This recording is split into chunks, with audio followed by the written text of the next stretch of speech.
And I'm so excited today to welcome our speakers to the stage. We have the beautiful Courtney Boyd Myers, longtime Summit community member. She was also in the wellness space and has recently transitioned to a career in impact. And then Kat Cole, the wonderful CEO of AG1. Hope you enjoy this conversation.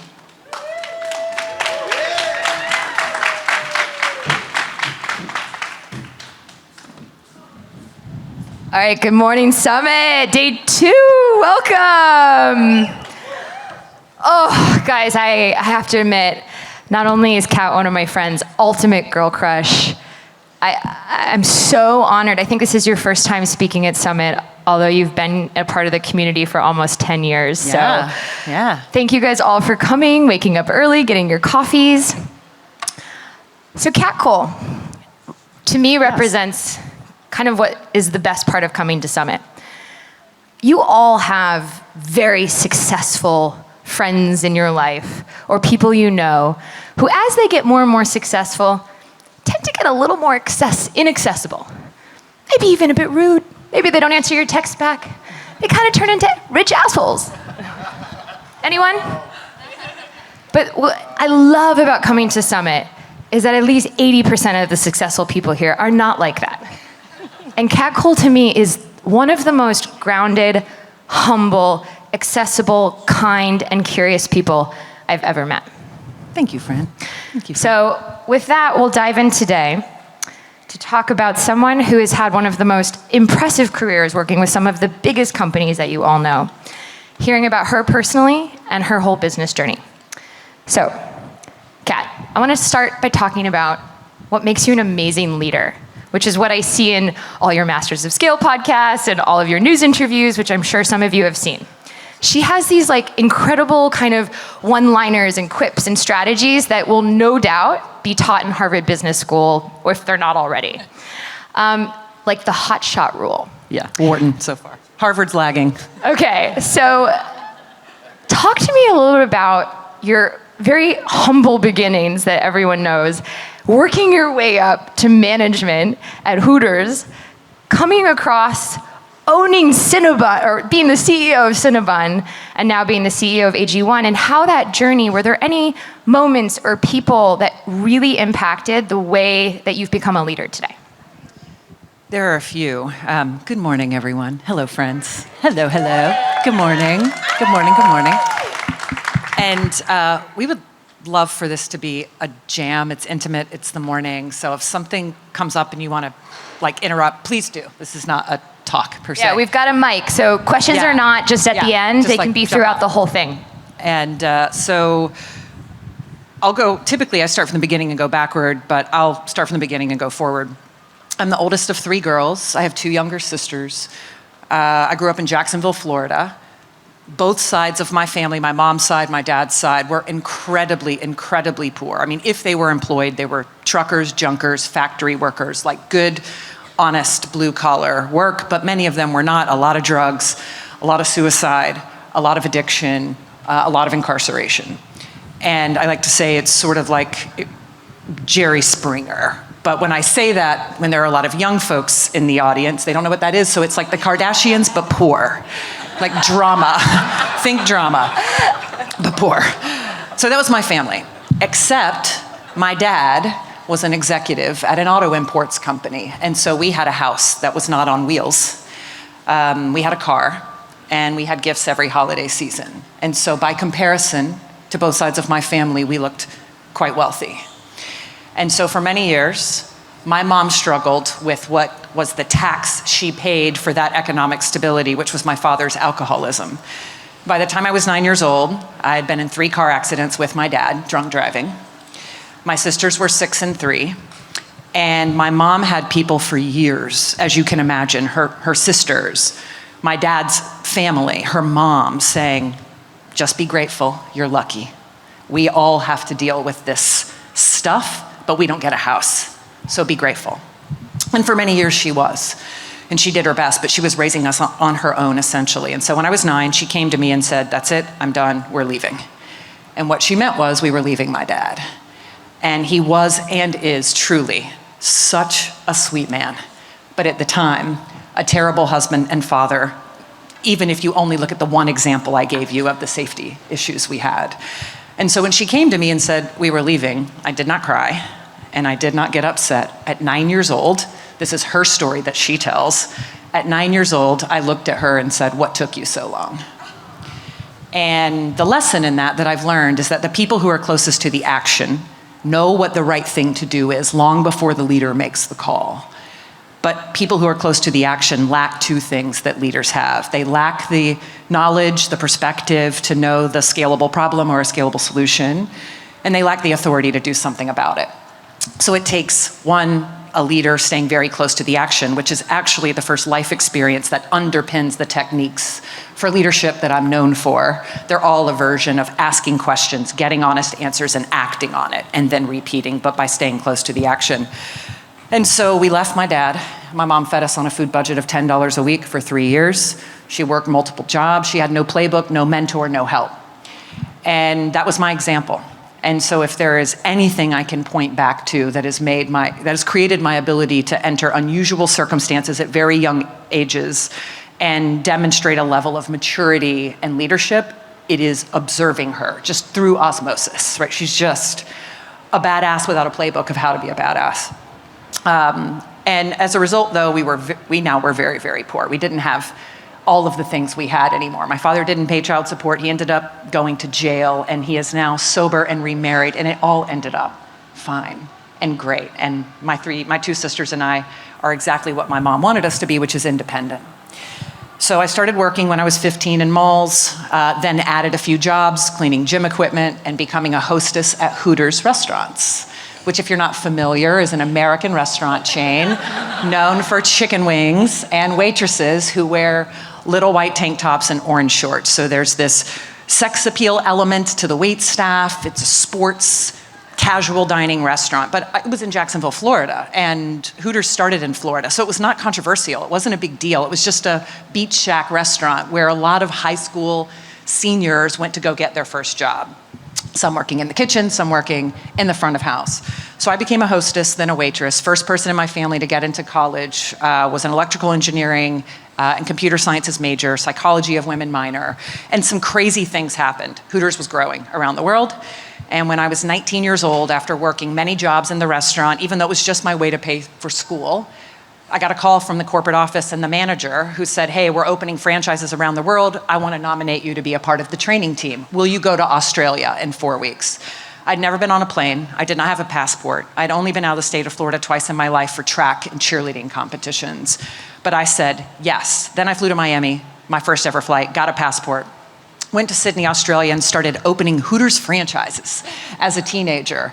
And I thought, who would ever give a girl like me a chance like that again? I mean, it truly seemed, even though from the outside it's like a Hooters girl traveling, some people say who cares, but to me, it felt like such a big deal. And the reality is, the answer is Hooters would give people like me a chance like that again. Every 60 days, I was in another country. Fast forward in a year, I'd launched the franchise on 4 continents. I was also failing college, so I'm a college dropout.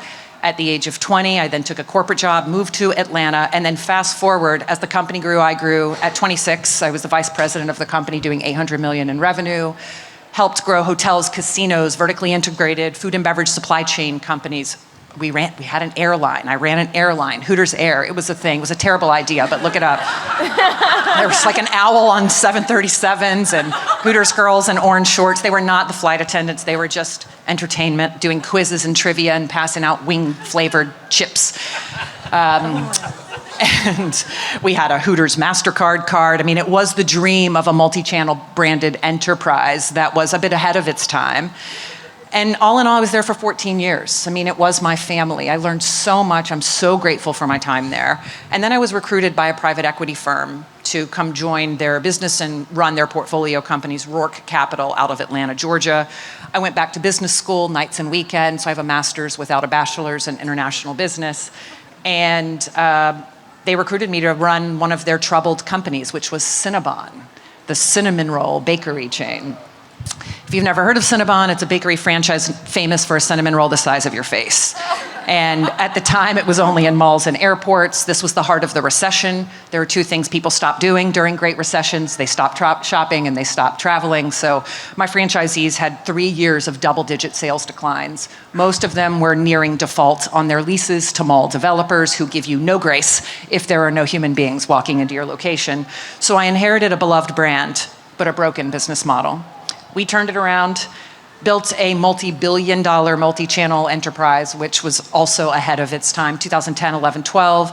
Then I became president of the parent company, which was managing 9 presidents, $5 billion in revenue, Moe's, Schlotzsky's, McAllister's, Seattle's Best Coffee, Jamba Juice, took it private from being public, made it slightly healthier. And then over time, I realized I'd become so passionate about nutrition. I had kids later in life. My kids are 5 and 7. I had my first at 39, my second in 41, 2 miscarriages in between, 1 before I had my first.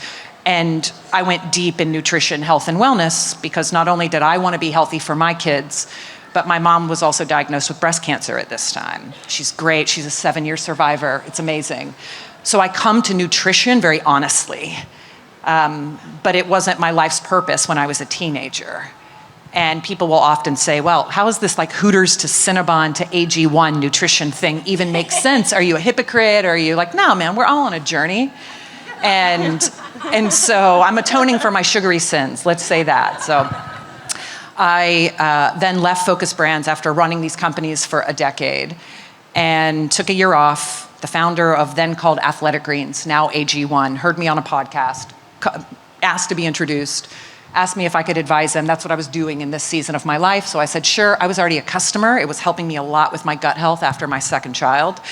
And I fell in love with the brand and the business. And even though it was much smaller than the businesses I had run prior, it was clearly my purpose. Like, I belong here. I am here to help this founder and this company achieve what it can to help people on their health ownership journeys. And that was 3 years ago. And we raised a round of financing, 120 million at a 1.3 billion post. We 4X'd the business since then and still only have 1 product and 1 channel. So it's pretty crazy.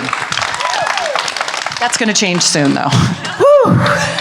Wow, amazing story. Thank you so much for sharing. Who here drinks AG1 on a regular basis? Yeah, amazing. And by the time you all leave today, I hope that everyone raises their hand at the next one. So I think we should dive into AG1. I did want to ask you one question before that, and this is because I know you personally. I follow you on Instagram. I know your husband who crosses multiple huge bodies of water in tiny little rowboats, and you've got the cutest little kids, Ocean and Arrow. And as a mom, can you talk a little bit about like the strategies you think about in terms of running the business of your family and how you prioritize them? And how you prioritize Daly, who they got married at Burning Man, which is so freaking cool. And by the way, this is a CEO who also gets down at like Daybreaker and Summit, and it's as real as it gets. So let's talk just a little bit more about the family, and then we'll jump into AG1. Yeah, I mean, you'll hear me use the word journey a lot. Even family, it's a journey. When we had 1 child and my husband was moving to Atlanta from New York and he was in tech and I was running Focus Brands, the way I prioritized that was just straight up divide and conquer, right? There are 2 of us, there were 1 of him. We could split up, we could share, but we had no family nearby. So all the help we needed was paid help. And I was fortunate enough to be able to afford that. But much like running a business, get help. Ask for help, lean on help, build community where there are loving friends and the chosen family, aunties and uncles who want to come love on that beautiful human, and then pay for help when you need it. And then when we had a second child, and my husband's business, he's in venture capital, but he is also an ultra endurance athlete as a hobby. He's rows across oceans, he's circumnavigating the globe on only human power in his spare time. And that is his dream, and that is who I married. And so none of it stops with kids. And when we had our second child, my daughter, Arrow, was very, very sick when she was a 7-month-old. She almost died twice. It was right when COVID hit. She had a respiratory virus, and she couldn't fight it on her own, but there was a nursing shortage. If you all remember when COVID hit, there were no tests. And I remember so distinctly in terms of like the business of the family. I remember being in the hospital my daughter having an NG tube, a feeding tube, because she could not swallow. She couldn't feed herself. And it was awful, awful. And I had these AirPods in, and all of my business, which was franchise restaurants at the time, was decimated overnight. All the operating expenses, zero revenue, goose egg. And it started happening a little early for us because we have businesses in Asia, so I saw the tidal wave coming of total demand shutdown. And I just remember this moment where I'm in the hospital, and there would be another one once we took her home, and she's great and fine now, where I had my AirPods in, the doctors are coming in, they're kind of debating over what to do with her. There was a new nurse fresh out of school because the other nurses had symptoms and they couldn't test and couldn't be there. She's sick, my husband's trying to help pull shifts and come in with me, and I have my AirPods in listening to my franchisees absolutely freak the fuck out. And I remember just thinking, and to be clear, I was in tears every day. But I remember thinking, I'm glad it's me. I'm just glad it's me. I'm glad it's me for them. I'm glad it's me for her. You can feel that energy, whatever it is, that mama bear energy, that leadership energy.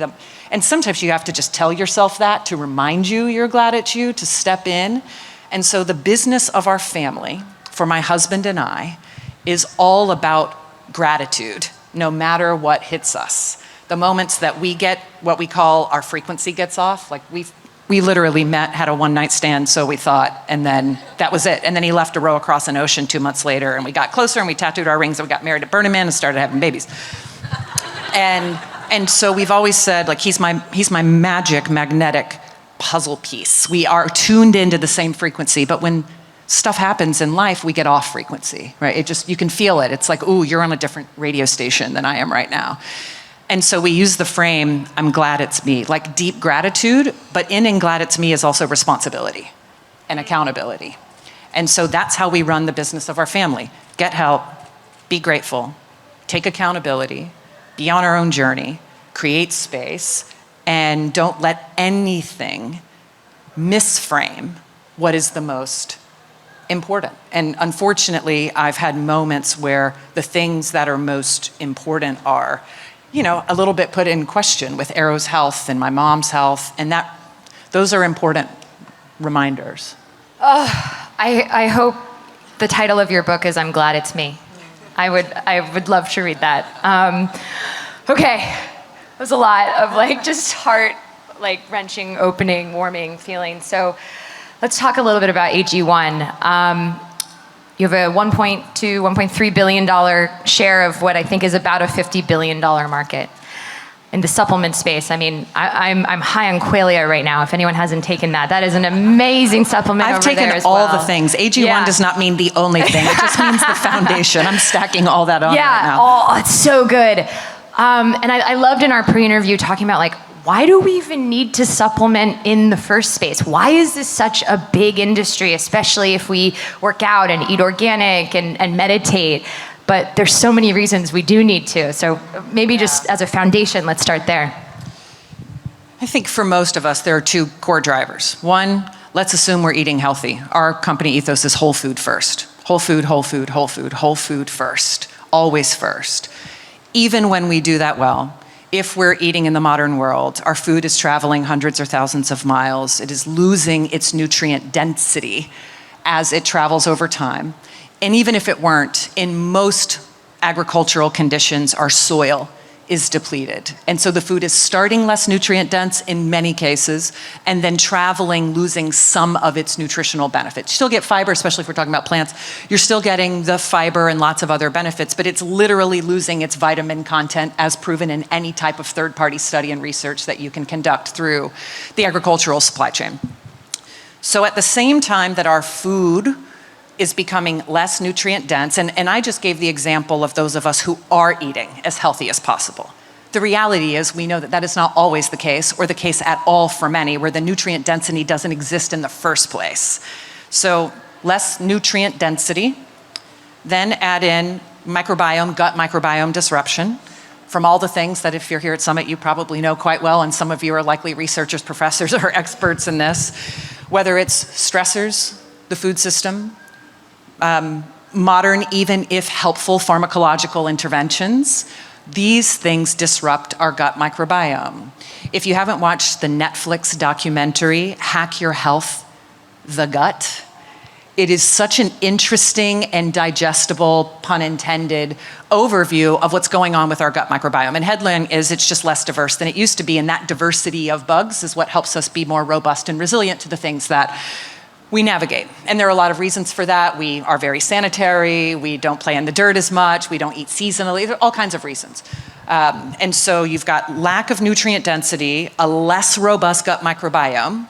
At the same time, we're putting our bodies through stressors that require a more robust gut microbiome and more nutrient support. So these two things are moving apart, right? What we're doing, and by what we're doing, I don't just mean the bad parts of the modern world, I also mean the great parts, the fitness, the endurance, what we physically are putting ourselves through, the running families and businesses. Like, these are additional layers of energetic requirement that require a healthy gut microbiome and more nutritional support. That's the gap. We're doing things that make us need more, and we're getting less of what we need naturally. Enter the literal definition of the word supplement, to supplement a whole food diet.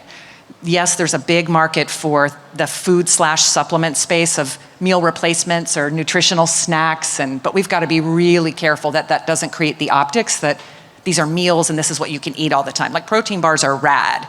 You just shouldn't eat it for every meal. AG1 is amazing. It does not replace eating fermented foods and whole foods and salads, right? It helps for the gaps.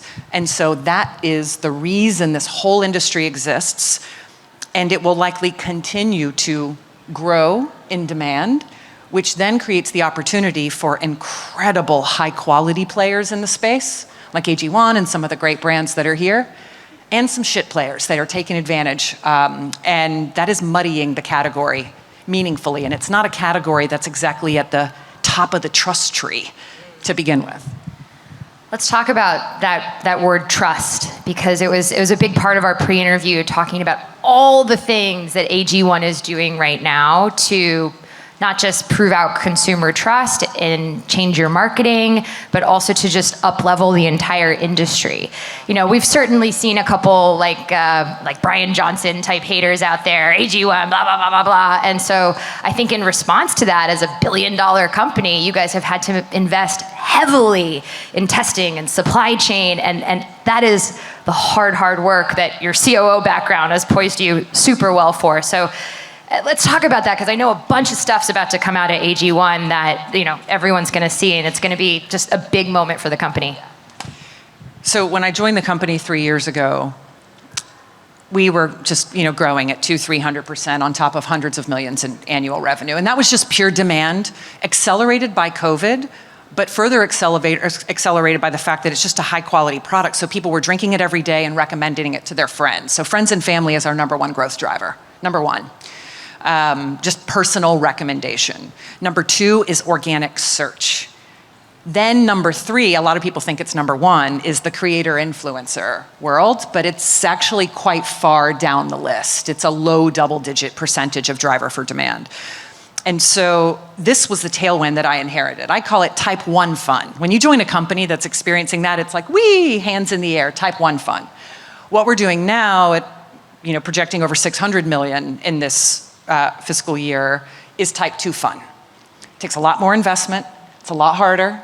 It's not always fun day to day, but it's much more rewarding. And what I recognized when I joined the company is we had this incredible quality story, NSF for Sport certified, which, by the way, I haven't seen one of our critics that has their own products that is NSF for Sport certified.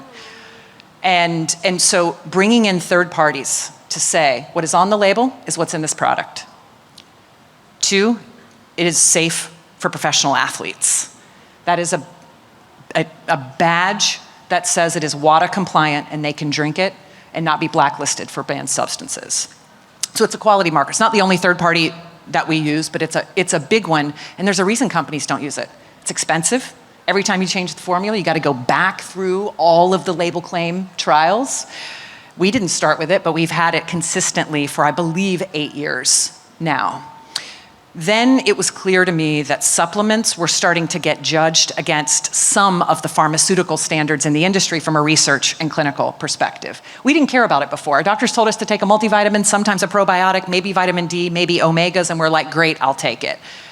But if you test those products, you might see that what's on the label degrades over time, depending on the shelf life, probably true for 80% of the products that are out there if they don't properly manage both the shelf life, the quality, and the overages like we do, which NSF for sport requires. But the question that started to really come up in this space as there were so many options is, how do I know it works? There's a safety question. Can I trust it? Is it safe? So what does it have not in it? And then there is a how do I know it works? Because we're all smart consumers and we're being marketed to heavily. I don't want to put something in my body and pay for it if it's not going to do anything, if it's just expensive pee, which is what we've heard about the vitamin business. Enter a wave of brands, not many of us, but a few very premium brands investing in double-blind, placebo-controlled, randomized human trials. We already have one out in the world. We have multiple more about to be released, in addition to in vitro studies and other types of research that prove the efficacy.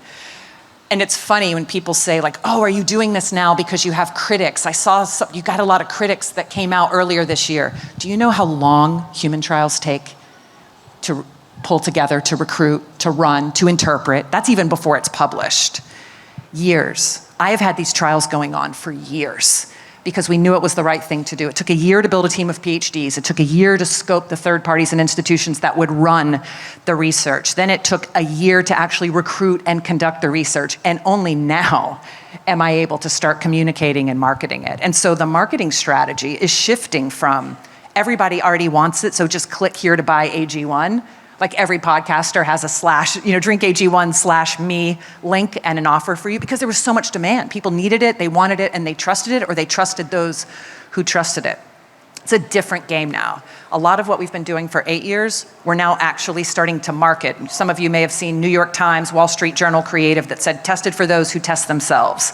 You should listen to your gut, but no one else should have to. And then linking the gut health research that we have.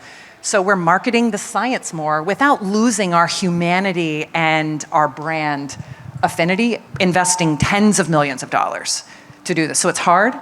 It takes a long time for it to come out.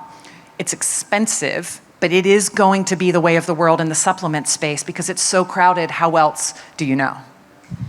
I love that. And so AG1, I feel like a lot of people here are probably in the health and wellness space or have built and sold their companies already. I'm just a novice, maybe plus a level on AI right now. And I have a background in marketing. And I'd love to just hear a little bit about how AG1 is using AI internally to move things forward. And also, where you're going with you've been such a trendsetter in marketing in terms of, to date. Where are you going with your marketing in the future? AI is definitely making its way through the business. So we start with the obvious places where the CFOs love it, no questions, which is customer service and customer happiness. We're a proud partner of Sierra AI. They've been a phenomenal partner to us to bring actually a more personalized experience to the entire customer journey. Saves money, improves the experience, allows us to redeploy those funds in loyalty programs and customer retention programs. Then we are starting to apply AI to our research and innovation. So substantiating claims, innovating interactions between ingredients. There's 75 ingredients in AG1. We know things that even a lot of research institutions don't know because no one else is combining that many vitamins, minerals, and whole foods to know how they interact, what they do for each other, their synergy, and their impact on taste and texture. So we will eventually build our own AI that is a knowledge base that we could deploy for our own innovation or in service of the industry. And then, of course, AI through traceability and supply chain. We own our sourcing all the way to the farm, and we're using AI to power our traceability. Yeah, you mentioned supply chain, and one of the things that I loved on our pre-call was, why is AG1 not organic? And I built a food company, and we were not organic either, but because we prioritized other things. And so just talk a little bit about that for anyone that's wondering why it's not organic. I love this question. So the question is, why is it not wholly certified organic? There are many ingredients in AG1 that are certified organic when they can be. But organic doesn't mean free from heavy metals. Organic doesn't mean free from other things that are very dangerous. especially for a product that's daily consumption. So when we can source organic that also meets our insanely strict standards on heavy metals, we get organic. When we cannot, we still test for over 500 pesticides and herbicides, so we give the customer what organic says the customer wants, and we ensure it is much safer for daily consumption. So if you ever want to scare yourself, go test organic vegetables for heavy metals from any grocery store. And it's in our soil, right? It's everywhere. You can't avoid it. Unless you're in a very small farm which there's a huge, eat local, right? Whenever you can, a small farm where you know the soil. So when we're making a product that is full of incredible fruits and vegetables, I'm gonna make sure it's free of herbicides, pesticides, including glyphosate and its derivatives with a COA published on our site so you can see it anytime and see all of those levels, so transparency and visibility. But I'm not gonna create a product that I wouldn't want my mom to drink every day just because it gives me the badge of organic on the bag. And so it's this like having the highest standard, but you know what's hard? It's hard to communicate that in a marketing snippet. Very hard. And so I'll see these comparison ads or creators who are like, I'm drinking this because it's all organic. And I'm like, go test it for heavy metals, girl. And so it is tough to have the highest standard because it will not always be appreciated by the critics. And in fact, those very high standards will be used as marketing ploys for other people who have their own products that are not third-party certified, that are not tested in the way that ours are. But such is the way of the world, right? Abundance. We can all show up in the world, but we're gonna keep pushing the standard for quality. And I welcome anyone who challenges the industry to do more and better, and we're gonna be a part of that. Just because we're one of the best now, we'll do more next year, and we'll do more in the following year. You know, I only have one double-blind, placebo-controlled human trial out now. I've got 4 more coming, and it will continue to push the standard forward. Can we talk about new product launches? Yeah. Okay, so I have a 2.5-year-old named Romy Ocean Ray, and every morning when we're making breakfast, green juice, green juice, green juice. And we, as a family, we shake up the AG1 and we kind of share the bottle. And I told Kat that. And so as one of the new things coming out, I'd love you to just share with everyone because I think it's going to be so exciting. So here's what I can say. Again, we've been rewarded for our focus. And it's actually something, if you're an AG1 drinker, you probably love about the business. We do one thing insanely well that we obsess over. It is time at our scale, and we have the opportunity and the capabilities to do a few more things equally as well.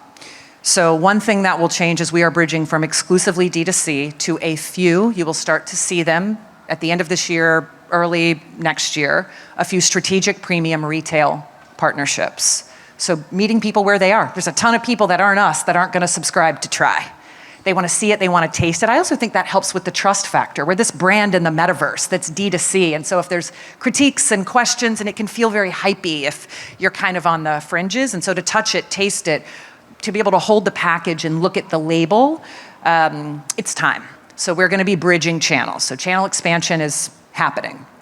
The next is very thoughtful product expansion. And if you think of the journey that the multivitamin industry went on specifically for different life stages, whether it's kids, pre and postnatal, more mature life stages where there's a nuance in the ingredients that are needed to support that life stage, that is a bit of a journey that the AG1 product portfolio is very likely to go on. And we get a lot of feedback that even though people love the taste of health and green, that flavors would be a good idea. And so maybe that will be coming in the near future. Okay, there you have it. Stay tuned. All right, guys, it's November 16th. We're 10 days out from when I woke up in the morning and checked the New York Times and the election had been called for Donald Trump. However you feel, we're not going to talk about that today. But it was one of the first presidents that I remember that at least put health on an issue list, which I think might have been part of the reason that Kamala lost. And so I'm pretty excited to see if some of those promises we've heard from RFK do come to light. I'm sure you're paying attention to this. Georgia was a huge swing state. So what are you thinking is going to happen here with RFK now leading the charge in the government, and how is it going to affect the industry? I think like any shift with an industry focus like this, we're going to see good and bad come into the space. We're going to see some things happen that we feel are taking advantage of the topic and the desires for all of us to be healthy. And we're going to see some things that are long overdue to be addressed. And so what I think about is what role can my company play? And can I play as a leader in the industry to be a force for good? So I'm going to create a wedge in there for quality, trust, safety, and efficacy in the supplement space. If there's going to be more openness to using food as medicine, then we need to make sure the industry actually grows in trust and doesn't degrade in trust, because now there's just more people, more brands, more things flooding into the space. But it is certainly a risk, right? There will be all kinds of narratives that shape confusing belief systems around what we should put in our bodies and who we should trust. We already have a crisis of confidence in institutions, including those who lead our health. So I am hoping that at least the topic being front and center creates the pathway for the good actors in the space to step forward and shape policy and to have more of a seat at the table. Thank you. So I have one more question. So while I ask this and we talk about it, be thinking about the questions you want to ask Kat from the audience. So impact is what has gotten me out of the bed in the morning for a long time. It's what gets me out of the bed in the morning now. You have $1 billion company. It's quite expensive. What are you guys doing? How are you thinking about impact, lowering costs? And I'd love to hear a little bit about how you're talking, like what you're doing with No Kid Hungry and the World Central Kitchen. And I also just want to say what I love about Summit when I first came was that Tom Shoes and Warby Parker and all these one-for-one models. And if this is your first Summit, you need to know that that has been part of the DNA of Summit for a very long time. There is no such thing as building a business without having a huge impact side to that. And I don't think a lot of people know the impact side to AG1. So I wanted to end with that before we open up to the questions. I get asked this a lot in certain circles, and I'll reframe it even more aggressively, which is, your product's expensive, that's not helping the world. What about those who can't afford? What about those who can't access? I just feel strategically it's important to understand none of us can do everything and solve all the problems of the world. Things have to start somewhere. Where this business started is doing something, as we have discussed, to an insanely high degree of quality. Do you know how much manufacturers hate when I show up and say you have to comply with NSF for sport? They know likey. It's expensive. Do you know how difficult it is to go find these farms at scale that are both organic when it can be and don't have arsenic in the plants? It's very expensive. It's very difficult to do this. So while there may be people who go, you could make that super cheap, not at this quality, not at this consistency, you can't. There's plenty of low-cost AG1 knockoffs out there. I wouldn't drink it. So we make something that's the best for those who prioritize investing in the best. And the reality is it's $3 a day. And it replaces your multivitamin. And it provides a pro and prebiotic foundation. For many people, that saves them money in what they're already investing in their stack. So there's a twist on the value prop that we need to market better to get out there. But simply stated, if you do the math, $1,000 a year is a lot of money for families. So for us, we say, what's our role in the world? One, we'll continue to do what we do at the quality that we can, and as we get savings from scale, we will find ways to pass that value back to our customers. That's just the right thing to do as a business. Then we take a contribution from every pouch or every portion sold and support World Central Kitchen, so healthy foods in times of need, and we're one of the largest contributors to No Kid Hungry, which is not supplements for kids. It is healthy meals for kids who have no access, for whom their school meal or their No Kid Hungry provided meal, No Kid Hungry partner provided meal is their only healthy meal. Over 15 million meals served from AG1. Yep, over 15 million meals. And so that, we don't talk about it a lot, because you can kind of get this, you're doing something hard over here and just trying to do something good. Well, one, it's better than not doing that. And we do believe that children who grow up with more knowledge, and we do fund education as well, children who grow up with more knowledge on nutrition will grow up understanding this journey more meaningfully, even as consumers. So there's a selfish part to it as well. Educated consumers who will know what healthy tastes like and looks like over time. Yeah, you're competing with Ronald McDonald. I love it. Okay, guys, so we're opening up to questions here. We've got a mic right over here, and Nora, and I couldn't tell if it was you or your sister, so it's like twins. Nora, you're in charge of the mic, so. Hey, Kat. Hi, Jenny. It's amazing and inspirational to hear your story on many fronts. There's so many questions I could ask, but I think that the one I'm most curious about, maybe is most relevant to everybody in the room. I'm really curious your thoughts about culture within AG1. Like, what is distinctive about how you think about creating culture? And Kat and I lived through the rapid acceleration of Clubhouse, and we all thought very deeply about the way the culture was corrupted with Clubhouse. that. So, I mean, as someone at the helm of a rapidly growing business, I just think that's such a critical component of it, and I'm just really curious how you think about it. It's not only rapidly growing, it's been fully remote for 14 years. We've never had a headquarters. Wow. And so culture, when you aren't absorbing each other's energy and giving your own energy, is a more intentional act, an even more intentional act. So we start with the core. One is we try to hire for culture complement, not culture fit. We want our culture to evolve, not go backward or stay the same. Two is we're a nutrition company and a health ownership company. So we talk to everyone about where are they on the journey. You can be anywhere on the journey, but if you're gonna work at AG1, you gotta be on the journey. Whatever that means to you, you need some reason to be genuinely passionate about what we're doing. Otherwise, when it gets hard and distanced and messy, and it always does, people aren't all in, and I'm sure you've heard the phrase, culture eats strategy for lunch every day. Doesn't matter how brilliant our strategy, what happens when other people aren't in the room is where the company goes.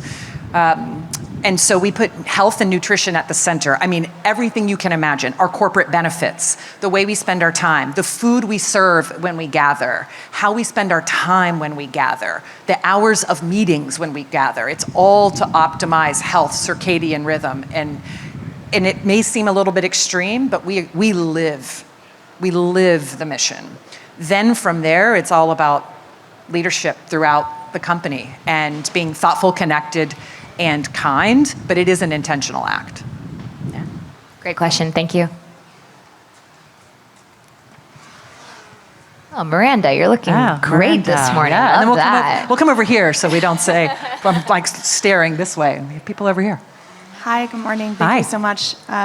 Question for you, it can be on the professional or the personal, is what's something you've changed your mind about recently? So my husband and I have this practice. We have monthly check-ins, and we've done it since the first month we met, the day we met, which is tattooed on my arm. So the 10th of every month, we have a month anniversary, and we do a check-in. We ask each other the same 6 questions. So what's been the best part of the last 30 days? What's been the worst part of the last 30 days? What's one thing I can do differently to be a better partner for you? What has worried you or weighed on you the most in the last 30 days? What are you most grateful for, and what are you most proud of? And we have not missed a month. Even when we had kids, it wasn't on the 10th, it was somewhere around, but this is our religion. This is our ground. It doesn't keep us from addressing things or saying thank you or I love you or you're amazing in the moment, but it's a place to cover what remains, and it's about action. I'm gonna do something with what I hear. And one of the things I've changed my mind on is that was enough to be our family operating system, and have come to realize now with kids and both of us traveling and working, we've even moved my husband's parents to live next door to us. Like I'm going backward in time. I'm building the village. You want to come live near me? Please do. Like Atlanta, by the way. Atlanta, community. I'm changing my kids' school just so they can go to school where 6 parents I talk to go. I mean, just going back, like tribe, community. And what I've realized is that check-in is actually not enough. And so now we're doing a mini planning session on Sundays. We will do a coffee date every week. That's our time. As I get more health educated and as I get older, dinner's getting early and earlier. Yeah. Drinking alcohol is less of a thing. And so now sexy dates are coffee time at this badass coffee shop. And we love it. That's our thing. And so I've changed my mind that even the practice we had that many have adopted and interpreted and made their own and viewed as truly life-changing. If you don't have a version of this for yourself, it really is life-changing. It wasn't enough. And I want to keep growing, and my husband wants to keep growing, and we want to just have such a special relationship over time. And so we've added in more conscious connection than what got us through, the first 9 years together. I love that, and I'm so happy you brought the check-ins up because I wanted you to talk about that today. So thank you. There's someone over here. Yeah. Molly, looking Hi, great with your Molly. hair in the wind. That's right. Very lucky position. It's like a photo shoot. Very on brand too with the AG1 colored. Love exactly. it. Yeah, this is incredibly inspirational, and thank you for this. My question is it's a little bit more general about endings. And there's a lot of beginnings, but there has to be an ending for that beginning. How do you know whether it's in hires or in changing roles or in anything, when to end? Because there's so much, don't give up, keep going. Oh, keep I doing love this fucking question. This could be a topic in and of itself. All right, I'm going to rapid fire some things. Mara Hoffman is speaking on that topic tomorrow, by the way. So everyone come to her talk too. Get ready. I'm going to throw so much at you right now. I can feel it brewing. 1, I was recently told by a mentor, because I was navigating something in the business, and he could feel my energy was very heavy. And he said, and I was asking him, do you think I'm doing enough for my team? I'm worried about the weight they're feeling. We're driving a lot of innovation. I mean, we're literally turning a giant ship really fast. And I always like to say the wheels should shake, not can shake. The wheels should shake, but they cannot come off. And there was a moment where I'm like, I think one of them might roll off. And I was asking him this. I'm like, do you think I'm doing enough? I'm worried about them and their mental health and how they're feeling. And he's like, based on everything you're telling me you're doing, which I don't know if I've heard a CEO do more in a situation of change, he's like, I don't think this is about them. I think this is about you. And he said, I think you need to mourn the death of the idea that you could run a company like this and do what you want to do without challenges like this. And I was like, what do you mean? I knew all these challenges. It's not like I'm blindsided by some random challenge. I've been running companies since I was in my mid-20s. I know I'm not that old, but I've been doing it a long time. This is no surprise. And he's like, it doesn't matter. You can't practice this on yourself. Someone has to tell you. You subconsciously had a belief that this would be, and I'll use this term, which may sound lazy, but it's the simplest term, easier. And you need to give this idea a funeral. You need to grieve it. You need to mourn the death of the idea, whether you realized you had it or not, an ending that you could run a company like this and do what you want to do without fights and challenges like this. So he sent me a video, 2 minutes. It wasn't in English, but it was one of these short, inspiring videos that makes you cry. There was a little boy who was hungry. A man gave him food. Later, the little boy grows up, becomes a doctor. The man who gave him the food was old and sick. He got to help him. And he's like, what I want you to do is just turn your camera off. I want you to watch this video. And when the tears come, and they will come, unless you're a psychopath, they will come. Although I did sit in the psychopath talk last night. It was amazing. When the tears come and the movie ends, I want you to keep crying. And I want you to bawl if it is so coming forth. And boy, I didn't realize that was in there. And he's like, you have to give things an ending. You have to recognize you're constantly needing to grieve when things change. And if you develop a grieving power, whether it's somatic therapy, movement, right? Cortisol was meant to make us run from the lions. And if we're just sitting there on screens trying to help everybody navigate it, it's just building up inside. You got to cry, you got to run, you got to move, you got to dance, you got to work. And so there's that. Then I have this practice that I've used, even though I've stayed in the companies I've been in for a long time. I was at Hooters for 14 years, was at Focus Brands for 10. I'll probably be at AG1 for quite some time, even though there were many roles within. But eventually I did leave. And I had 2 questions that I would ask to figure out if it was time to go. One is my work done here? Whatever that means to me. Purpose, impact, is my work done here? And could someone else do what's required now better than me? Honestly. And if the answer to both of those is yes, I either need to say yes to the opportunity or go create one and curate that next person to come in. And there were many times, like when I was at Hooters, you can imagine, I was recruited to run other businesses. When I was at Focus Brands, I could have left. I had so many opportunities. But the answer to both was not yes until it was. And then it was time. And then for others, when it's leaders, I remember sitting in front of one of the presidents. When I took over as president of Focus Brands, I inherited 9 presidents that had previously been my peers, none of whom I hired, 6 of whom I knew needed to go. I didn't do it all right away. I had to sequence it. But the first, I remember sitting down with him and calling out the issues and creating a plan and a very time-bound process to address the issues. And when they didn't get addressed, I said, look, and I love this phrase, I would be failing you if.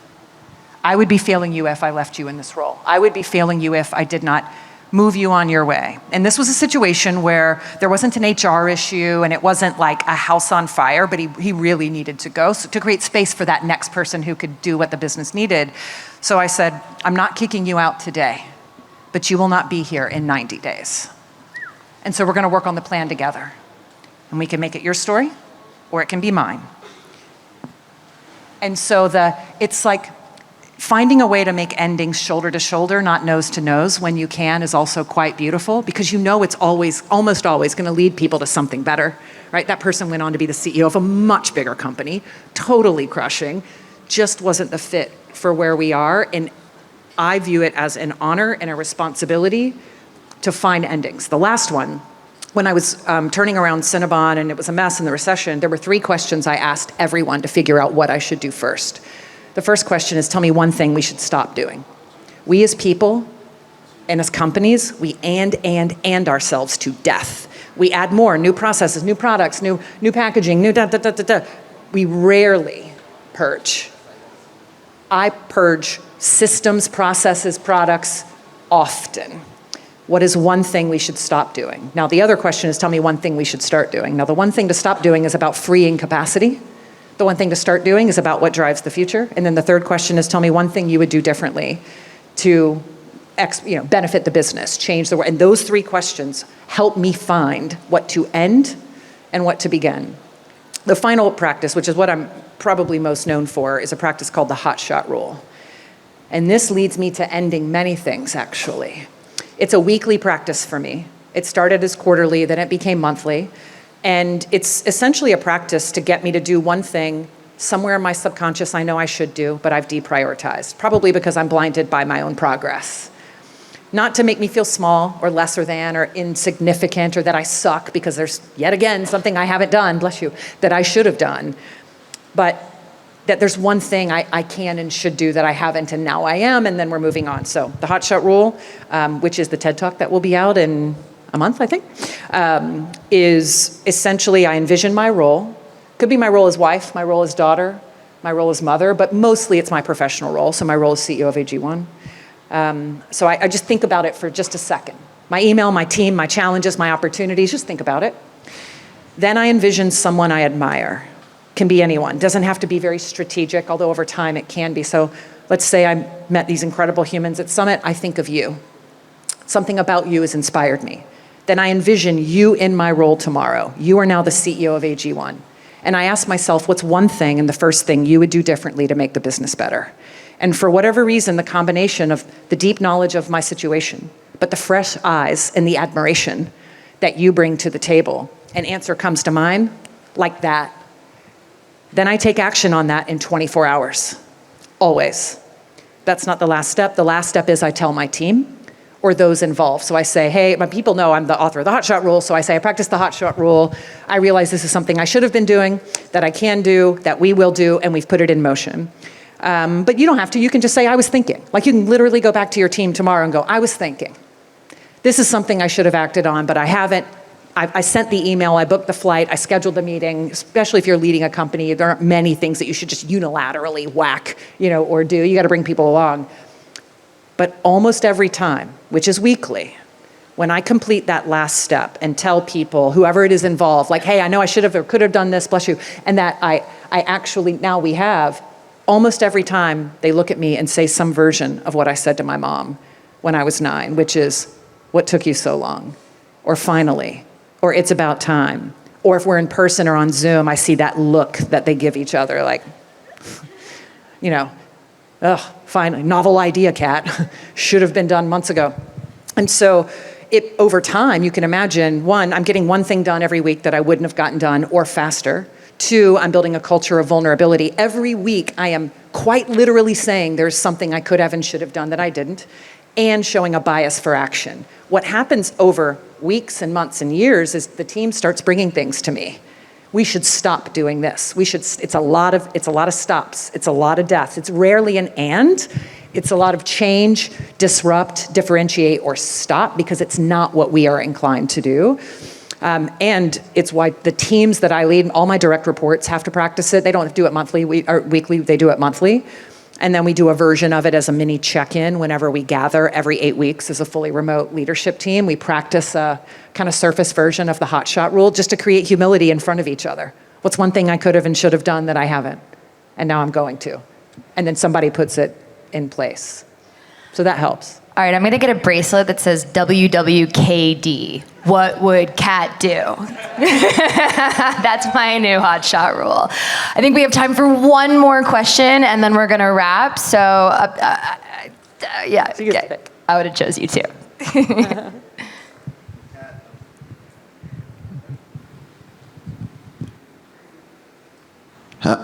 Perfect. There you go. Kat, first of all, I want to thank you on a few levels.